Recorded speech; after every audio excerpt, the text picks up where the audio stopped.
Selamat datang di segmen bedah. Bongkar emiten dengan analisa hebat. Hari ini, 12 Mei 2026, kita akan membedah salah satu raksasa energi kebanggaan Indonesia, PGAS atau PT Perusahaan Gas Negara, Persero, Tbk. Mungkin banyak di antara sahabat analisa yang cuma tahu PGAS itu jualan gas. Tapi, tahukah Anda? Di balik namanya, per Januari 2026 lalu, status Persero kembali ditegaskan, memperkuat posisinya yang sangat krusial di bawah bendera raksasa PT Pertamina, Persero. Pembahasan awal kita akan mulai dengan profil operasional dan produk dari PGAS, atau nama lengkapnya PT Perusahaan Gas Negara, Persero, Tbk, dan jangan khawatir. Semua data yang kita bahas ini adalah data resmi prospektus, Mei 2026, yang kami sadur langsung dari sumber resminya, jadi tingkat akurasinya sangat tinggi. Pertama-tama, mari kita lihat siapa PGAS sebenarnya. Perusahaan ini adalah pemain lama di kancah energi Indonesia, didirikan jauh di tahun 1859. Saat ini, mereka berkantor pusat di Jakarta. Yang paling krusial untuk dipahami adalah struktur kepemilikannya. Sejak April 2018, PGAS secara resmi beroperasi sebagai anak perusahaan dari PT Pertamina, Persero. Ini adalah poin penting yang memperkuat posisi strategis mereka di rantai pasok energi nasional. Nah, baru-baru ini, tepatnya di bulan Januari 2026, terjadi perubahan nama. Dari yang sebelumnya PT Perusahaan Gas Negara Tbk, kini kembali menggunakan predikat Persero, menjadi PT Perusahaan Gas Negara, Persero, Tbk. Perubahan nama ini menegaskan statusnya sebagai BUMN di bawah naungan Pertamina. Lanjut ke mesin pencetak uang, PGAS. Operasional mereka ditopang oleh 3 segmen utama yang saling terintegrasi dari hulu ke hilir. Operasional raksasa energi ini ditopang oleh ekosistem bisnis yang komprehensif dan saling terintegrasi dari hulu hingga ke hilir. Kita mulai dari hulu, yaitu segmen eksplorasi atau produksi. Melalui anak-anak usahanya, PGAS sangat aktif menggarap eksploitasi minyak dan gas bumi, migas, baik di darat, onshore, maupun lepas pantai, offshore. Hasil dari hulu ini kemudian mengalir ke tulang punggung pendapatan mereka yang sesungguhnya, segmen perdagangan transmisi. Di segmen inti ini, PGAS tidak hanya mengoperasikan jaringan pipa transmisi dan distribusi gas yang sangat masif, tetapi juga bermain aktif dalam perdagangan liquefied natural gas, LNG, serta gas bumi di pasar. Menariknya, PGAS tidak hanya bergantung pada bisnis inti niaga dan transmisi tersebut. Mereka terus berinovasi lewat segmen operasi lainnya yang kini telah bertransformasi menjadi pendorong pertumbuhan baru, New Growth Engine, yang signifikan. Segmen ini sangat ekspansif dan digarap secara serius melalui beberapa anak perusahaan.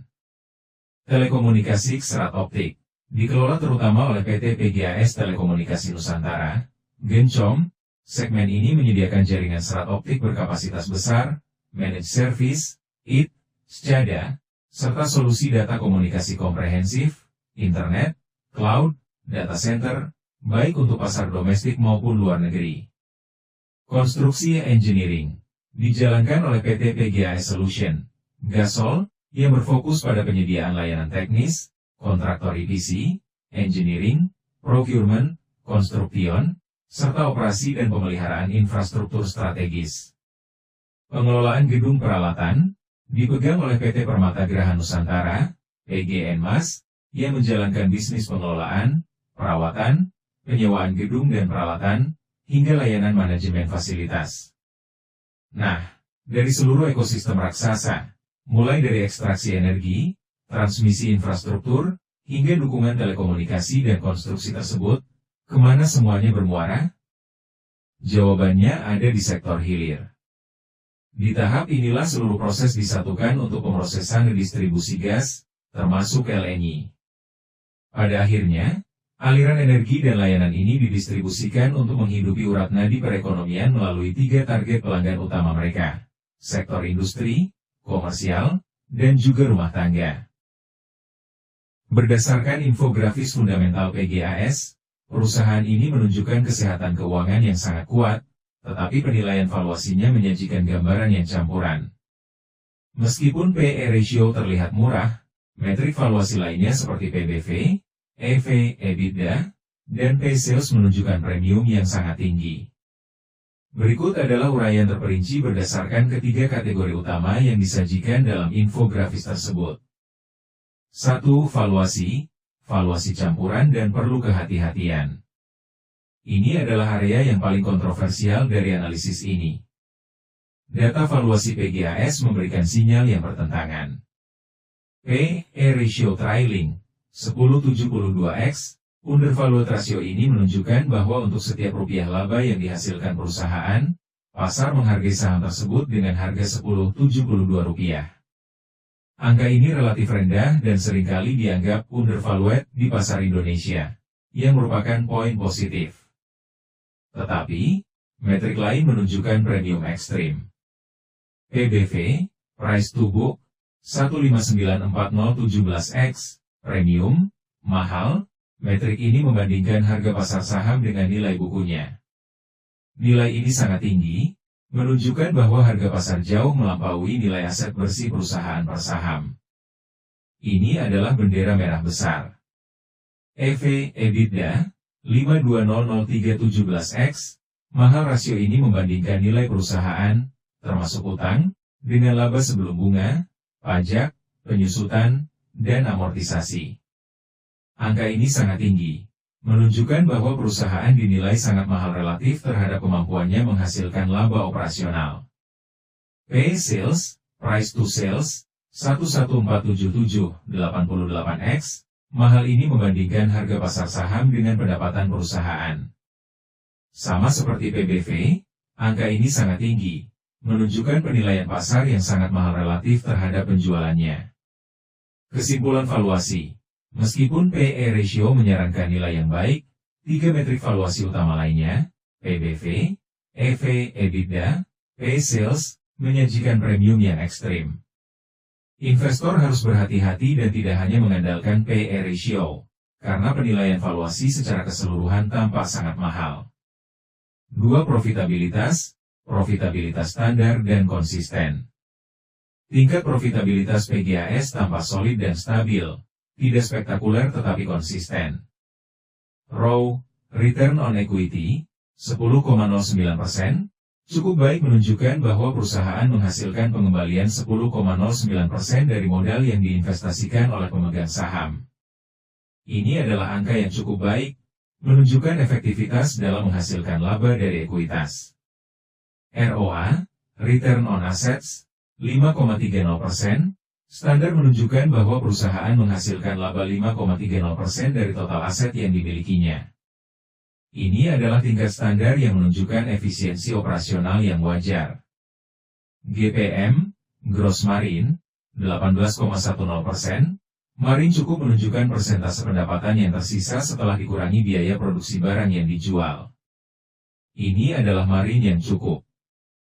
NPM, Net Margin, 6,19%, laba standar ini adalah margin laba bersih perusahaan. Angka standar ini menunjukkan bahwa perusahaan dapat mempertahankan profitabilitas bersih yang stabil dari penjualannya. Kesimpulan profitabilitas, tidak ada kejutan besar di sini. Profitabilitas PGAS stabil dan solid, menunjukkan kemampuan perusahaan yang konsisten dalam menghasilkan keuntungan dari operasionalnya. 3. Neraca utang. Neraca utang sangat kuat dan sehat. Ini adalah area yang paling mengesankan dalam analisis fundamental PGAS. Perusahaan memiliki kesehatan keuangan yang luar biasa.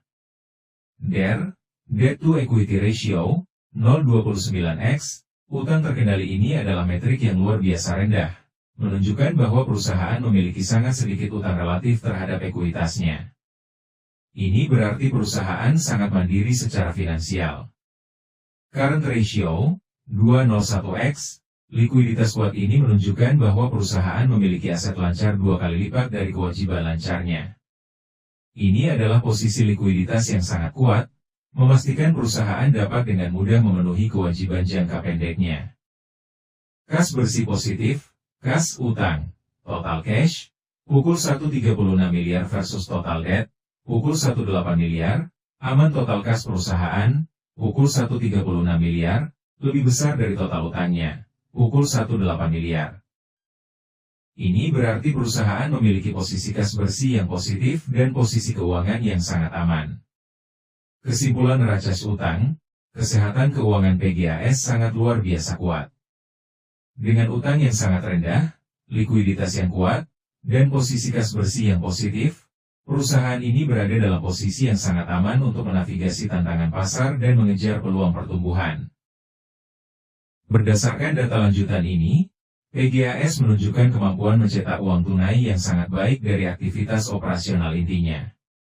Namun, ada anomali pada pertumbuhannya, penjualan turun tetapi laba naik tajam, dan kebijakan dividennya saat ini terlihat tidak berkelanjutan dalam jangka panjang meskipun menawarkan imbal hasil, yield, yang sangat tinggi. Berikut adalah uraian terperinci untuk masing-masing panel. 1. Arus kas, cash flow sangat kuat dan sehat. Panel ini menunjukkan bahwa mesin utama bisnis PGAS berjalan dengan sangat baik dan menghasilkan uang tunai real, bukan sekadar laba di atas kertas. Operating cash flow, OCF, angka positif ini sangat krusial. Ini berarti dari aktivitas bisnis intinya sehari-hari, menjual gas, DLL, PGAS berhasil memasukkan uang tunai ke dalam kas perusahaan. Ini adalah tanda utama dari bisnis yang hidup dan bernapas dengan sehat. Free cash flow, FCF. Sedih ini adalah salah satu metrik paling penting bagi investor. Setelah perusahaan membiayai operasionalnya dan membayar belanja modal, capital expenditure CAPEX, untuk memelihara atau mengembangkan asetnya, PGAS masih memiliki sisa uang tunai yang besar. Uang bebas ini bisa digunakan untuk membayar utang, melakukan akuisisi, atau membagikan dividen. Kesimpulan arus kas, perusahaan memiliki fondasi kas yang luar biasa kokoh. Mereka tidak mengalami kesulitan likuiditas dari kegiatan operasionalnya. 2. Pertumbuhan, growth anomali efisiensi. Data pertumbuhan menyajikan gambaran yang bercampur dan memerlukan penyelidikan lebih lanjut oleh investor, karena pergerakan pendapatan dan laba berlawanan arah. Pertumbuhan pendapatan, minus 3,80%, penjualan turun ini adalah tanda peringatan, bendera merah. Pendapatan atau top line perusahaan mengalami penyusutan. Ini bisa disebabkan oleh penurunan volume penjualan gas, penurunan harga jual rata-rata, atau kehilangan pangsa pasar. Bisnis intinya secara volume, nilai menyusut. Pertumbuhan laba, 45,80%, laba meroket ini adalah anomali yang sangat positif. Meskipun pendapatannya turun, laba bersihnya justru melonjak hampir 46%. Analisis, bagaimana ini bisa terjadi? Hal ini biasanya mengindikasikan bahwa manajemen telah melakukan efisiensi biaya yang sangat agresif, penurunan beban operasional yang drastis, beban utang yang berkurang, atau mungkin ada keuntungan satu kali, one-off gain, seperti penjualan aset atau pembalikan provisi. Kesimpulan pertumbuhan, laba yang meroket tentu menggembirakan, namun penurunan penjualan adalah masalah jangka panjang. Perusahaan tidak bisa terus-menerus memotong biaya untuk meningkatkan laba jika penjualannya terus menyusut. Investor perlu mencari tahu penyebab pasti dari lonjakan laba ini untuk memastikan apakah ini murni dari efisiensi operasional atau hanya keuntungan sesaat. 3. Dividen. Dividen menggiurkan namun tidak berkelanjutan. Ini adalah bagian paling kritis bagi investor yang berfokus pada pendapatan, income investors. Dividen yield, 9,82%, dividen yield tinggi imbal hasil hampir 10% ini sangat fantastis dan jauh di atas rata-rata suku bunga deposito atau obligasi. Angka ini pasti sangat menarik minat banyak investor. Payout ratio, 112,10%, terlalu besar ini adalah bendera merah menyala. Payout ratio di atas 100% berarti perusahaan membagikan dividen lebih besar daripada total laba bersih yang mereka hasilkan pada periode tersebut. Analisis, untuk membayar dividen sebesar itu, perusahaan harus merogoh tabungan, kas ditahan dari tahun-tahun sebelumnya, atau bahkan berutang. Praktek seperti ini tidak berkelanjutan, unsustainable, dalam jangka menengah hingga panjang. Manajemen kemungkinan melakukan ini untuk memanjakan pemegang saham, atau pemegang saham mayoritas, di tahun ini. Namun ini bisa menggerus permodalan perusahaan jika dilakukan terus-menerus. Kesimpulan dividen. Meskipun yield saat ini sangat menggoda, investor harus sadar bahwa rasio pembayaran ini tidak sehat. Ada kemungkinan besar nominal dividen akan dipangkas pada tahun-tahun berikutnya agar rasio pembayaran kembali ke tingkat yang wajar, di bawah 100%, idealnya 40 hingga 70%. Melalui pendekatan teknikal, mari kita bedah kondisi pasar saat ini. Analisis ini akan menyoroti kekuatan tren yang sedang berlangsung serta mengidentifikasi sinyal-sinyal krusial dari berbagai indikator untuk memandu keputusan investasi Anda. Berikut detailnya. Garis tren, EMA 2050 sedih. Saat ini harga, Rp1,860, tertekan di bawah garis rata-rata 20 hari, EMA 20 di Rp1,896. Ini adalah alarm kehati-hatian. Penjual sedang mendominasi pasar. Garis warna oranye tersebut kini berubah menjadi atap, resistance, yang menghalangi harga untuk naik bebas. Sangat berisiko untuk terburu-buru membeli saham yang harganya masih terperangkap di bawah garis ini. Batas volatilitas, bulan J-Bonds.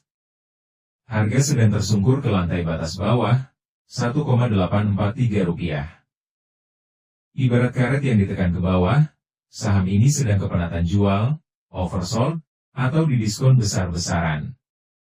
Biasanya, di titik ini banyak pembeli besar bersiap masuk untuk menangkap peluang pantulan harga mantul ke atas, technical rebound. Titik balik arah, parabolik SAR. Coba perhatikan titik-titik merah di grafik. Saat ini titik tersebut muncul di atas pergerakan harga, di level Rp1,967. Titik ini menekan harga dari atas seperti beban berat, menandakan tren turun sedang kuat. Selama titik ini belum berpindah ke bawah, sebaiknya tahan diri Anda dari godaan untuk membeli saham ini. Peta masa depan, Ichimoku Cloud. Harga sedang terpuruk gelap di bawah awan. Ini adalah cuaca badai yang berbahaya, strong bearish. Awan tebal di atas bertindak sebagai tembok beton yang akan sangat sulit ditembus oleh pembeli. Sangat disarankan untuk menjauhi saham yang masih berada di fase ini. Arah saat ini, tren turun, downtrend. MACD, sinyal naik, golden cross. Lilin terakhir PGAS, hari ini ditutup dengan tubuh lilin berwarna hijau, bulls pembeli menang. Tubuh lilin yang sangat tipis, doji, menandakan adanya keraguan ekstrim di pasar. Terdapat sumbu bawah, lower wick, panjang, indikasi price rejection, pembeli menolak harga murah. Terlihat sumbu atas, upper wick, menjulang panjang, indikasi tekanan jual profit taking agresif dari penjual. Kini kita masuk ke dalam pembedahan data fundamental bandarmologi kita. Berikut adalah breakdown lengkap dari sistem pelacakan smart money kita, panel demi panel. Panel 1, status arus modal, money flow. Status saat ini, kondisi akumulasi kuat. Kita memulai dengan kabar baik. Data money flow kita saat ini mengkonfirmasi sinyal akumulasi kuat. Apa artinya? Ini adalah kondisi paling ideal bagi investor jangka panjang. Jika kita melihat angkanya, indikator proxy smart money kita saat ini mencapai nilai 1565 miliar. Meskipun nilainya negatif, karena ini adalah indeks proxy komparatif, trennya adalah yang paling penting. Nilai ini naik 9,4% dibandingkan dengan 5 periode yang lalu. Lebih penting lagi, indikator ini berada jauh di atas rata-rata histori, 2058 miliar. Interpretasi smart money, ini adalah sinyal bahwa smart money atau bandar sedang mengakumulasi posisi secara diam-diam, akumulasi diam-diam. Modal besar sedang masuk secara konsisten. Ada kekuatan modal besar yang menyerap pasokan pasar di bawah permukaan, yang merupakan pondasi kuat untuk mendorong harga lebih tinggi ke depannya. Panel 2, Interpretasi Smart Money, memahami combo pembalikan. Panel ini mengajarkan kita cara membaca kombinasi harga versus volume arus modal, A, D. Skenario hijau, Smart Money masuk combo ideal terjadi saat Anda melihat harga naik, chart volume dominan hijau dan tinggi, serta indikator A, D meningkat. Ini mengkonfirmasi Smart Money benar-benar masuk. Skenario merah, hati-hati. Sinyal pengecohan combo ini terjadi saat harga naik, tetapi chart volume lemah dan dominan merah, sementara indikator AD turun atau stagnan. Ini adalah tanda distribusi bandar, harga dinaikkan, dijaga, secara artifisial, bukan karena modal besar masuk, melainkan agar retail membeli di harga tinggi sementara bandar keluar. Panel 3, rekomendasi berdasarkan arus modal, strategi aksi. Berdasarkan kondisi akumulasi kuat saat ini, berikut strategi kita. Monitor resistance, pantau apakah harga mulai break resistance. Itu bisa jadi pemicu awal rally. Konfirmasi volume CAD. Log for sudden volume explosion bars, seperti lampu sorot, 2-3x rata-rata harian, yang disertai dengan AD naik tajam. Ini adalah konfirmasi mutlak bahwa bandar sedang aktif. Hati-hati distribusi perlahan. Jika volume lesu tetapi AD turun, bandar mungkin sedang distribusi diam-diam. Panel 4, tanda peringatan 2 alert divergensi bearish, sinyal merah, red flag, klasik. Panel ini adalah pengingat paling krusial. Perhatikan pola ini dengan saksama. Warning skenario. Saat ini kita melihat harga naik 24,0%, memberikan perasaan FOMO, takut tertinggal, bagi retail. Namun, di saat yang sama, arus modal, AD, lunge sever minus 399,9%. Interpretasi Smart Money, ini adalah bearish divergence. Kombinasi yang sangat berbahaya. Ini menunjukkan bandar mungkin sedang distribusi besar-besaran secara diam-diam sambil menahan atau memoles harga agar tetap terlihat naik dan menarik retail masuk. Sangat berhati-hati. Koreksi bisa datang kapan saja. Jangan tertipu oleh harga yang naik jika AD plunges. Ikuti jejak modal besar, bukan harga semata. Setelah membedah saham PGAS dari berbagai sudut pandang, mari kita satukan semua kepingan datanya. Berikut adalah laporan sintesis ringkas yang menggabungkan valuasi fundamental, tren teknikal, dan jejak pergerakan arus modal, bandarmologi, untuk memandu keputusan strategis Anda. Fundamental, fair value secara valuasi, PE 1069x, saham ini berada di harga wajarnya. Sangat menarik untuk dipantau dalam radar investasi jangka panjang. Tren teknikal, strong bearish trend harga sedang tertekan hebat. Posisi harga berada di bawah garis EMA 2050, serta tertahan tembok resistensi tebal dari awan Ichimoku. Penjual memegang kendali penuh.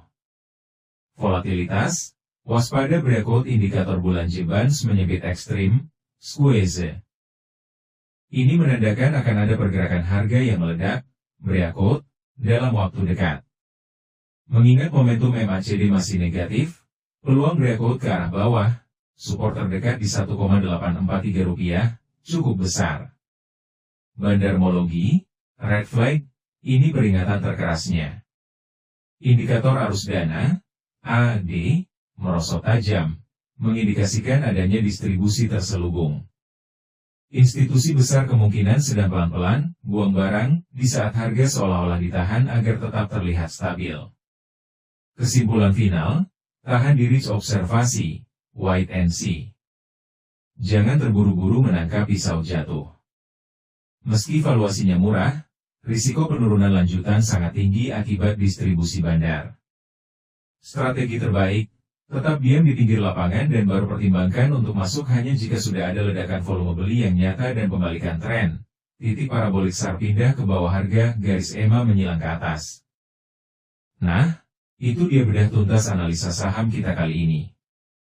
Sebelum mengakhiri sesi, ada pengingat penting yang wajib teman-teman perhatikan. Pertama, Seluruh informasi yang kami sampaikan di sini murni bersifat edukasi semata, dan bukan merupakan rekomendasi atau ajakan untuk membeli maupun menjual instrumen keuangan apapun. Ingat, risiko investasi itu nyata. Perdagangan saham memiliki risiko tinggi, termasuk potensi kehilangan modal Anda. Oleh karena itu, biasakan untuk selalu melakukan riset mandiri, do your own research, sebelum mengambil keputusan finansial. Kami juga sangat menyarankan Anda untuk melakukan konsultasi ahli dengan penasihat keuangan berlisensi untuk menyesuaikan profil risiko masing-masing. Perlu ditegaskan bahwa sahabat analisa tidak bertanggung jawab atas segala keuntungan maupun kerugian material yang timbul akibat keputusan investasi Anda pribadi. Mari lakukan investasi dengan bijak dan bertanggung jawab. Bagaimana menurut kalian? Apakah kalian punya jagoan saham lain yang menarik untuk dibahas selanjutnya? Yuk, tulis pandanganmu atau request saham incaranmu di kolom komentar. Jika analisa ini bermanfaat, pastikan untuk dukung terus sahabat analisa. Tekan tombol like, klik subscribe, dan nyalakan lonceng notifikasinya agar kalian tidak ketinggalan update analisa terbaru dari kami. Terima kasih sudah menyimak hingga akhir, dan sampai jumpa di bedah market selanjutnya.